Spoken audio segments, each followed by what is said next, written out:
facteur climatique qui va être associé à chaque saison. Donc ici par exemple c'est le vent, et c'est vrai qu'au printemps on trouve pas mal, donc souvent les journées on trouve beaucoup de vent. Ici donc on avait la chaleur, et la terre c'est l'humidité.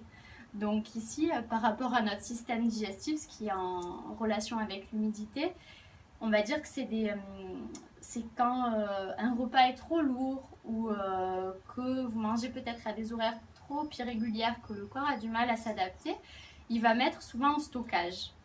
C'est cette humidité dont on parle, et ça c'est justement ce qu'on ne veut pas. Donc c'est vrai qu'il existe aussi des aliments qui sont très humidifiants, qu'on ne va pas consommer en grande quantité. Par exemple le lait en fait partie, donc c'est vrai qu'on prend souvent aussi le lait. C'est quelque chose de très humidifiant, de très lourd pour le corps à transformer, qui va rapidement mettre en stockage, et après l'humidité peut se manifester. Mais le lait sous quelle forme? Le lait, comme le lait surtout le lait liquide, comme ça, sous comme forme ça. liquide. Mais Après, de manière générale, mais après bon, si c'est par exemple du fromage dur, ouais. ça sera quand même plus facilement. D'accord.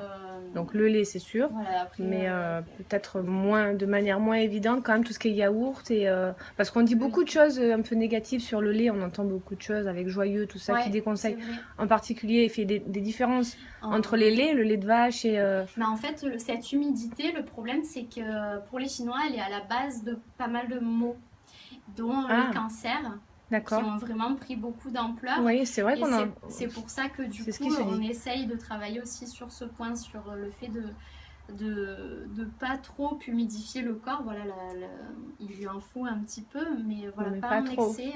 Donc ça c'est vraiment un point sur lequel c'est important de sensibiliser, parce qu'on met en stockage. Donc voilà, et le lait, il faut savoir aussi que en fait, par rapport au calcium qui est contenu, notre système digestif n'en absorbe que 25%.